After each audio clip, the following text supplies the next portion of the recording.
Hello friends, I am Santosh. Welcome to I सूत्रा।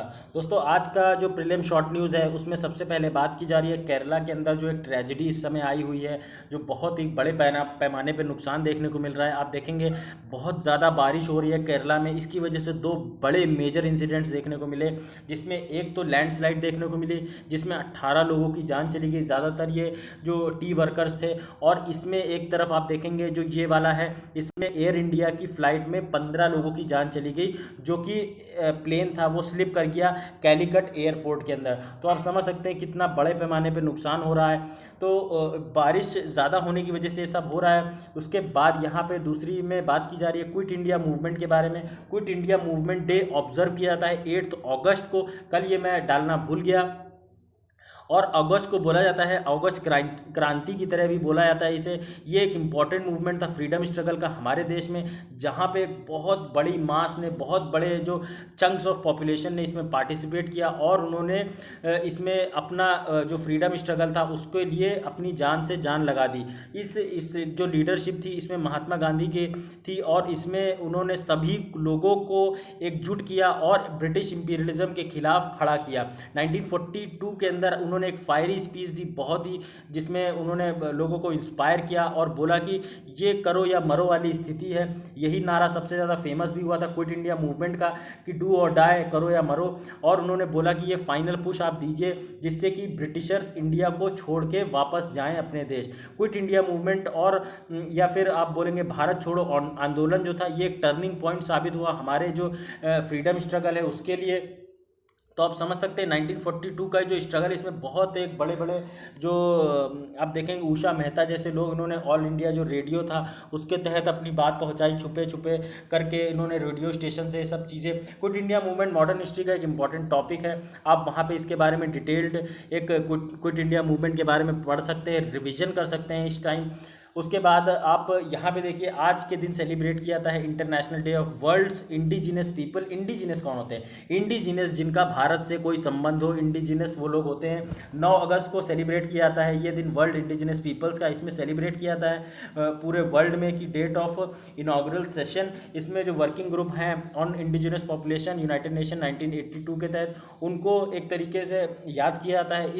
इस जो indigenous day की जो थीम है उसको रखा गया है कि थीम इज कोविड-19 एंड इंडिजिनस पीपल्स रेजिलियंस। क्या कुछ वो रेजिलियंट, कितना कुछ झेल सकते हैं।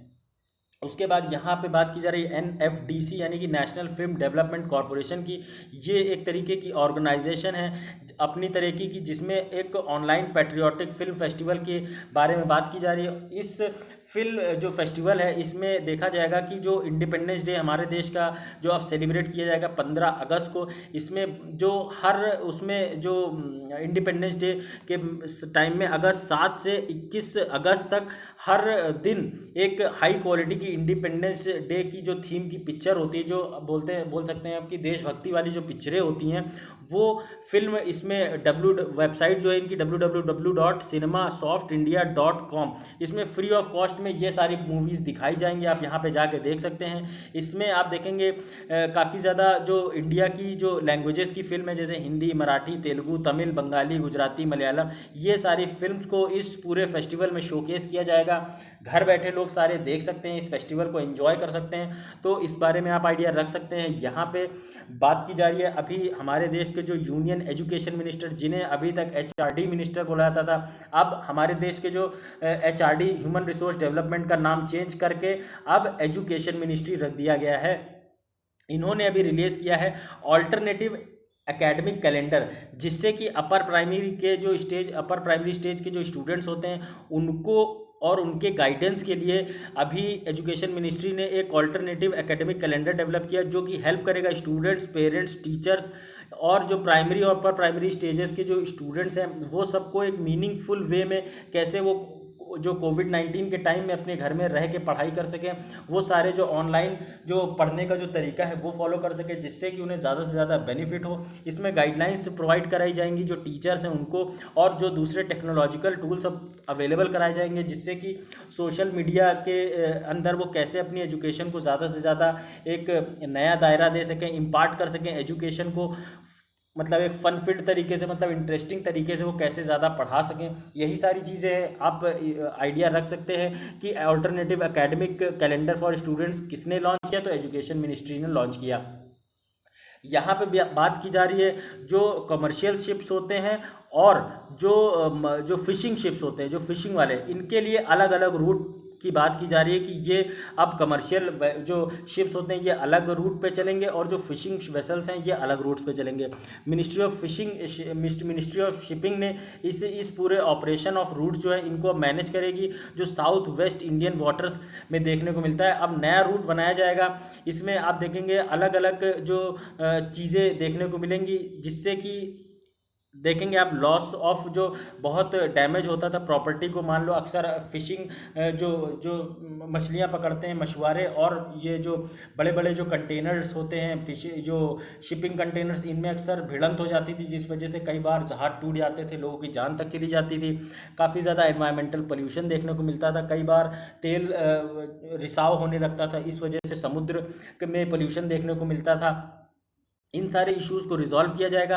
अरेबियन सी के अराउंड ये जो साउथ वेस्ट कोस्ट है, यहाँ पे आप देखेंगे सबसे इंडिया का बिजीएस्ट सी रूट है, और काफ़ी ज़्यादा इसमें आपको मर्चेंट शिप्स देखने को मिलते हैं जो कि इस एरिया से टू एंड फ्रो मूवमेंट करते हैं। और अब जो फिशिंग वेसल्स हैं वो अपने रास्ते चलेंगे और ये वेसल्स अपने रास्ते, तो इस बारे में आप आइडिया रख सकते हैं। उसके बाद यहाँ पे मोहन बगान जो कि एक फुटबॉल क्लब है, बहुत ही पुराना, लगभग आप इसे बोल सकते हैं 1889 के आसपास इसे फाउंड किया गया था। इसे अब ये कंट्री का पहला ऐसा फुटबॉल क्लब बन गया है जो कि NASDAQ के बिलबोर्ड्स में न्यूयॉर्क टाइम्स के अंदर इसको प्रदर्शित किया गया। मोहन बगान जो है एक एथलेटिक क्लब है जो कि जिसमें बहुत अच्छे फुटबॉल के खिलाड़ी इंडिया को देखने को मिले हैं। इसमें कई और जो मल्टी स्पोर्ट क्लब्स इसमें इन्वॉल्व हैं जो कि कोलकाता के अंदर देखने को मिलता है। ये जो स्पोर्टिंग क्लब है इसमें आपको बोल सकते हैं कि ये ओल्डेस्ट फुटबॉल क्लब है, इंडिया और एशिया पूरा इंक्लूड कर दिया जाए। जुलाई 29 को सेलिब्रेट किया जाता है मोहन बगान को, every year Mohun Bagan as a day to commemorate India's famous IFA shield triumph in 1911। और इसमें डिफीट किया था इंडिया ने ईस्ट यॉर्कशायर रेजिमेंट को 2-1 से, और इंडिया पहला ऐसा क्लब बन गया था जिसने ब्रिटिश के जो एक ब्रिटिश जिसमें हमेशा जीता करता थे उसमें इंडिया ने जीतने की शुरुआत कर दी थी। तो ये इस बारे में आप आइडिया रख सकते हैं। फिर यहाँ पे बात की जा रही है हमारे जो कोर सेक्टर, जिसे आप पहले ये देखिए, ये हमारे जो कोर सेक्टर इंडस्ट्रीज़ हैं, ये coal, crude oil, natural gas, refinery, steel, cement, fertiliser और इलेक्ट्रिसिटी, ये जो 8 हैं ये हमारी कोर इंडस्ट्रीज़ हैं। इनकी परफॉर्मेंस की बात की जा रही है, कैसे आप देखिए यहाँ पे तो ये काफ़ी सही से परफॉर्म कर रही थी, लेकिन अभी ये जो टाइम टू टाइम ये जो गैप देखने को मिलता है जिसमें एक नेगेटिव ग्रोथ देखने को मिलता है। अभी करेंटली की ये पोजीशन है कि आप देखिए एक माइनस लेवल पे ये परफॉर्म कर रही है। तो वही सब बात की जा रही है कि अभी कॉमर्स और इंडस्ट्री मिनिस्ट्री जो है उसने इंडेक्स ऑफ 8 कोर इंडस्ट्रीज़ की ड्रॉप के बारे में बताया कि 15% तक ये गिर गई हैं कोर इंडस्ट्रीज़ की जो ग्रोथ है। और इसे अगर कंपेयर करें मई से तो ये 22% का डिक्लाइन देखने को मिला है। इसमें आप देखेंगे 4th कंजिक्यूटिव मंथ में कॉन्ट्रैक्शन देखने को मिला कोर सेक्टर के अंदर। और जो इंडिया की जो कोर इंफ्रास्ट्रक्चर इंडस्ट्रीज़ हैं ये अब काफ़ी ज़्यादा तेज़ी से इनका जो डिक्लाइन है वो देखने को मिल रहा है। 8 जो इंडस्ट्रीज़ हैं उनमें आप देखेंगे 40.27% जो इंडेक्स ऑफ इंडस्ट्रियल प्रोडक्शन देखने को मिलता है। Barring fertilisers other 7 industries registered a decline in output. तो एक फर्टिलाइज़र को छोड़ के हर इंडस्ट्री में आप देखेंगे कि हमें डिक्लाइन देखने को मिला। अब कोर जो इंडस्ट्रीज़ होती हैं हमारे देश में, ये बेसिक इंडस्ट्रीज़ होती हैं जो हमारी इकोनॉमी में मैन्युफैक्चरिंग सेक्टर से कंट्रीब्यूट करती है। और अगर यही जो कोर जो इंडस्ट्रीज़ है यही काम नहीं सही से करेंगी तो फिर क्या होगा। आप देखिए जो कोल सेक्टर है 15.5% का डिक्लाइन देखने को मिला, जो क्रूड ऑयल है उसमें 6% का डिक्लाइन देखने को मिला, नेचुरल गैस है उसमें 12% का डिक्लाइन देखने को मिला, रिफाइनरी प्रोडक्ट है उसमें 8.9% का डिक्लाइन देखने को मिला, स्टील सेक्टर में 33.8%, सीमेंट में 6.9% और इलेक्ट्रिसिटी में 11% का डिक्लाइन देखने को मिला। तो आप समझ सकते हैं किस ह्यूज लेवल पे हमारी ये सारी कोर इंडस्ट्रीज डिक्लाइन करें। अगर देखेंगे सबसे जो मेजर वेटेज जो हमारी कोर इंडस्ट्रीज़ का है वो है सबसे ज़्यादा आपको देखने को मिलता है रिफाइनरी सेक्टर में सबसे ज़्यादा, उसके बाद इलेक्ट्रिसिटी, उसके बाद स्टील, उसके बाद कोल, फिर आता है आपका क्रूड ऑयल के बाद आता है आपका फिर नेचुरल गैस, सीमेंट, फर्टिलाइज़र। तो ये आप समझ सकते हैं कि कितने इंपॉर्टेंट इंडस्ट्रीज़ हैं हमारे देश की अर्थव्यवस्था को चलाने के लिए, क्योंकि ये ह्यूजली कंट्रीब्यूट करती हैं हमारी इकोनॉमी में।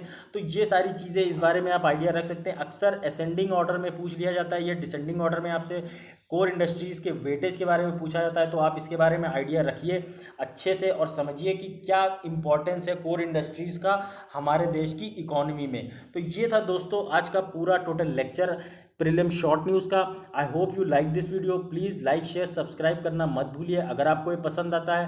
और आप जो मेरा पिछला वीडियो मैंने जो बताया था वहाँ पे आप आंसर जो मैंने क्वेश्चन दिया था उसका आंसर आप जाके फेसबुक के मेरे आईएएस सूत्रा पेज पे जाके अपना आंसर डाल सकते हैं, या फिर कमेंट सेक्शन में भी लिख सकते हैं, जैसा आपको ईजी लगे।